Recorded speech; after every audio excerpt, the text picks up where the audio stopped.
We are going to start this discourse on at page 1143. It's called Pindapata Parisuddhi Sutta. Parisuddha means purification. Pindapata means alms food. How many of you are familiar with Pindapata? Oh, most of you. Except you two? You are familiar with the word? These two gentlemen are not familiar. Okay, Pindapata is generally in Theravada tradition, oldest Buddhist tradition. Bhikkhus and bhikkhunis, monks and nuns, take their alms bowl and go from house to house to collect food. That's how they lived. It sounds like begging, but it is honorable begging. Without asking, they take the alms bowl, go to a front of a house and stand there in silence for maybe a couple of minutes. If nobody comes to offer anything, he moves on to the next house. And then they go around as much as they collect as much food as they can eat and return and eat. That kind of alms round is called Pindapata. Okay. So you can see at the introduction that when the Buddha was living in bamboo grove or Rajagaha, in the bamboo grove, the squirrel sanctuary. Then when it was evening, the Venerable Sariputta rose from meditation and went to the Blessed One. After paying homage to him, he sat down at one side. The Blessed One then said to him, Sariputta, your faculties are clear. The color of your skin is pure and bright. What abiding do you often abide in now, Sariputta? What are you practicing these days for your faculties to be so clear, pure and bright? His eyes are clear, face is clear, appearance is very bright, shining. What are you doing these days? He says, then he said, now Venerable Sir, I often abide in voidness. Voidness in Pali is called sunyata. Sunyata, there are three types of liberation. Sunyata, Animitta, Appanihita. Sunyata means voidness. Void of what? Void of self. He was often thinking of the absence of permanent self. This is one of the three most important characteristics of all existing things. Probably those who are unfamiliar with Buddhism might be shocked to hear that we don't have soul or permanent self. Anything eternal, unchanging, permanent, immutable, we don't have. Why? Everything is impermanent. Everything is changing. Not one single iota in our existence, even in the whole universe, exists without changing. In that condition, there is no something called soul or self. So this, if one understands properly, correctly, clearly, exactly as it is, that would be an opening to attainment of liberation. Therefore it is called Vimokha Mukha. Mukha means entrance, gateway. Mukha also means mouth. Second is Appanihita. That is unsatisfactoriness.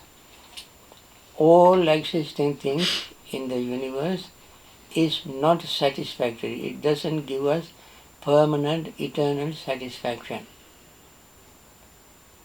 That's called Appanihita. The mind cannot hold on to any permanent, perpetual, unchanging satisfaction. Whatever we think that gives us satisfaction, it is not perfect. Then Sunyata Appanihita. Animitta. Animitta is no sign of permanency, impermanent. So this, everything, as we repeatedly mentioned, all of you who learn physics, chemistry, biology, so forth and so on, will never find anything permanent. Everything is permanently impermanent. If you ask anything what is permanent, that is impermanent. So when we see seeing these three things and liberating our mind from greed, hatred and delusion, one enters liberation.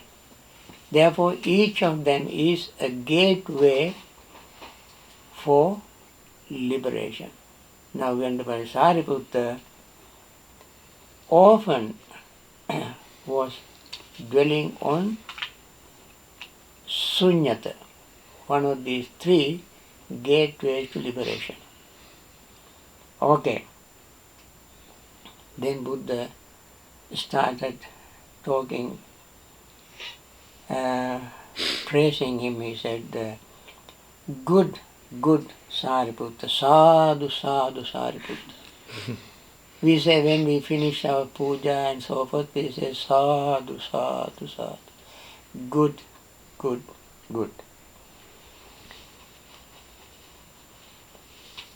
Indeed, Sariputta, now, indeed, you often abide in the abiding of a great man. And this is called, in Pali, Mahapurusha Vihara. Mahapurusha means great persons, Vihara means living. You live like a great person. Only great person can live dwelling on voidness. Average ordinary people cannot even think of it. You are great. Sadhu, sadhu.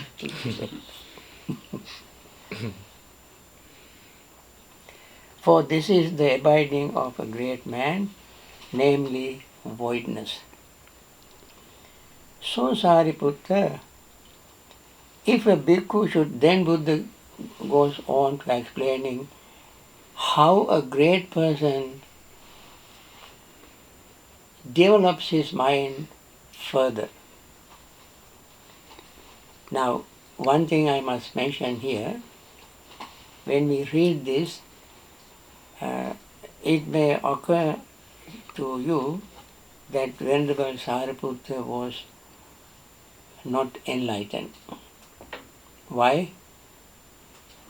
We see the reason when we go through these passages. If a bhikkhu should wish, may I now often abide in voidness, he should consider thus: on the path by which I went to the village for alms, or in the place where I wandered for alms, or in the path by which I returned from the alms round, was there any desire, lust, hate, delusion, or aversion in my mind regarding forms cognizable by the eye? Now this is very normal thing. When you go, this referring to a bhikkhu, going to collect food and going to various places, standing in places, certain places to receive food, or when returning after receiving food, eyes are there open. When the eyes open, what are the things the eyes see? Objects. Desirable, undesirable, or neither desirable nor undesirable. It is very natural. Beautiful things, very beautiful things, ugly things, not so beautiful or ugly things. Eyes can see. When eyes see something, there arise naturally in the mind chanda, raga, dosa, moha, patiga. That is, there can arise desire, lust, hate, delusion, or aversion. We are not we have not planned in advance. If I see such and such, let desire rise in me. We don't plan. Do we? No. If I see such and such, let hate arise in me. Without any plan, either desire, lust, hate, delusion, aversion can arise. Why is that? Because they are in our stock. They are in our stock, in the mind. So, as soon as the object is present, it triggers and activates, and we become aware of it. So Buddha said, lust arises when a lustful object, especially if a bhikkhu goes and if he sees a woman, lust can arise. If a bhikkhuni goes in alms to collect, if she sees a man, lust can arise. This is very natural thing. Or if someone they don't like, hate can arise, and so forth. So, then he should make an effort to abandon those evil, unwholesome states. But if by reviving he knows thus, on the path by which I went to the village for alms, and in the place where I wandered for alms, and on the path by which I returned from alms round, there was no desire, lust, hate, or delusion or aversion in my mind regarding forms cognizable by the eye. Then what? Then he can abide happy and glad, training day and night in wholesome state. Now Venerable Sariputta is in that state because he is an arahant, enlightened person. In his mind there is no in his stock desire, greed, hate, delusion, aversion. So when he sees an object, these things, there's no stop, no root to arise. Then he should be happy that they are gone from his mind. And then he would be glad, trained day and night in wholesome state. In that wholesome state, be delighted that I don't have greed, hate, and so on. Similarly, this is the passage repeated with regard to ears, nose, tongue, body, and mind. Hearing a sound, this can happen. Smelling something, this can happen. Tasting something, this can happen. And touching things with the body, this can happen. So when he notices that they don't arise in him or her, they will be happy. Now, paragraph 9. I jump from paragraph 3 to 9 because 4 to 8 are repetition of the same thing with regard to ears, nose, and so forth. Again, Sariputta, bhikkhu should consider thus: are the 5 cores of sensual pleasures abandoned in me? If by reviving he knows thus, the 5 cores of sensual pleasures are not abandoned in me, then he should make an effort to abandon those 5 cores of sensual pleasures. But if reviving thus the 5 cores of sensual pleasures are abandoned in me, then he should abide happy, glad, trained day and night, and so forth. What are the 5 cores of sensual desire, sensual pleasures? Rupa, Saddha, Gandha, Rasa, Pottabha. Not Dhamma. Form, sound, smell, taste, and touch. These are the object of our 5 senses. Now, they are called Rupa, Saddha, Gandha, Rasa, Pottabha. These are called 5 cores of sensual pleasures. Why Dhamma is not mentioned? Dhamma is the mental state. There are 6 sensory objects, since we have 6 senses, including the mind.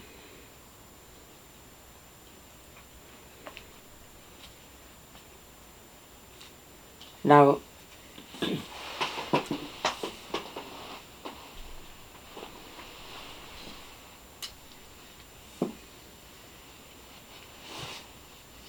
we are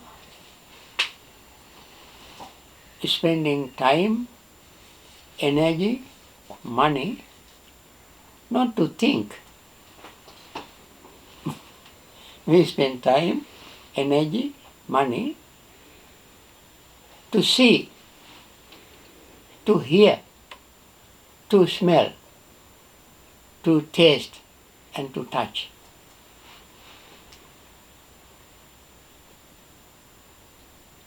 We go to see sceneries, we go to see movies, spend time glued to the TV to see, and go to concert to hear. And we spend a lot of time in the shopping mall looking for something sweet, fragrant, and to smell and apply them on our body. And we spend a lot of time and money going from restaurant to eat to please our tongue. And we use various type of comfortable things, including beings, to please our body. And therefore these 5 are called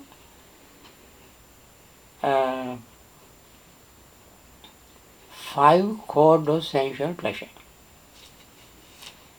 and called Panchakama Guna.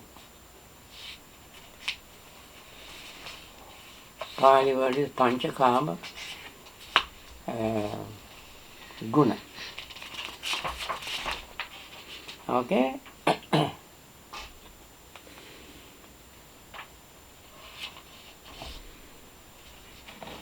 When one goes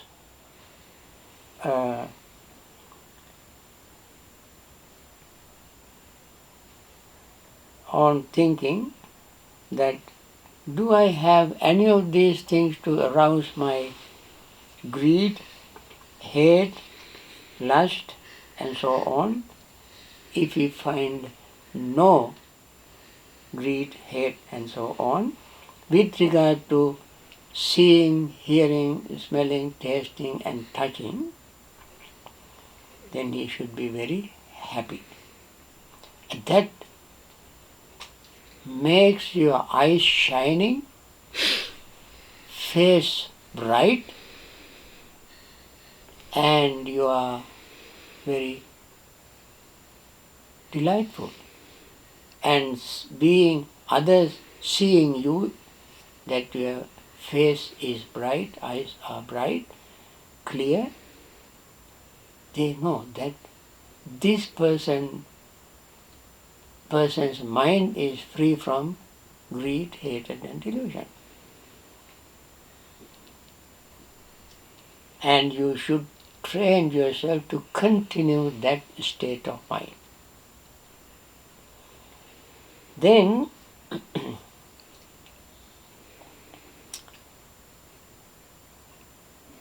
this is a very different type of discourse. But the Sariputta Bhikkhu should consider thus: are the 5 hindrances abandoned in me?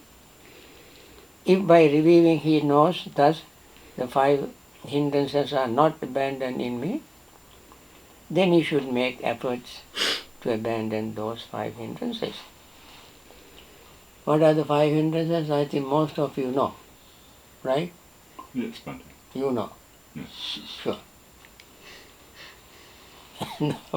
Bhavana residents all know. But the new people, do you know? No. You don't know. I think I must ask, do you know 5 hindrances? Yeah?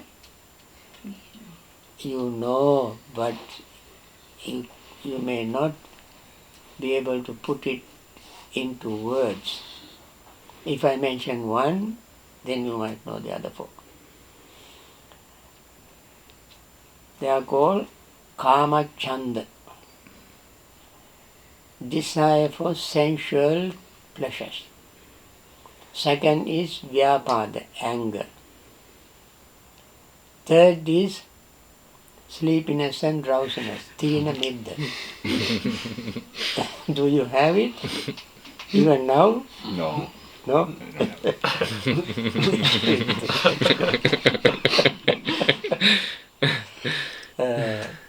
Four is restlessness and remorse.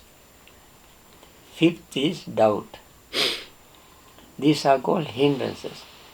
They are called avarana, nivarana in Pali. Avarana means they obstruct. Nivarana also blocks. Obstruct and blocks what? They block our mind from seeing the truth. Especially when you try to gain concentration, these 5 gets in your way and block your mind and stop it from proceeding towards the gaining concentration. These are called 5 hindrances. When you meditate, you have to remove them from your mind in order to gain concentration. So, this is a very big subject, but Buddha put it in a nutshell, simply asked him, 5 hindrances are not abandoned in me. You know, one who has attained jhanas can abandon 5 hindrances temporarily. Sometimes it is very strange. One day Venerable Moggallana, you know Moggallana? Moggallana is one of the 2 chief disciples of the Buddha. One of the 2. Fully enlightened disciple. One day he was meditating and was dozing. So Buddha appeared him and said, Pachalayasi no Moggallana, Pachalayasi. There's a discourse in Anguttara Nikaya, Pachalayana Sutta. Pachalayana Sutta. While meditating, you are doing. That is because of one of the hindrances.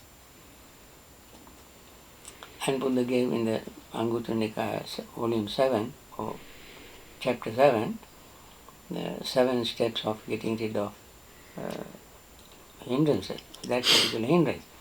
Anyway, only when you are really in jhana, in full good concentrated state of mind, your hindrances will no longer be there. So Buddha asked, if somebody knows that when one meditates, these hindrances would not bother him or her, then he or she should know that hindrances no longer bother him or her. That means they are not in the mind. No desire for sensual pleasures, no hatred, no sleepiness and drowsiness, no restlessness and worry, no doubt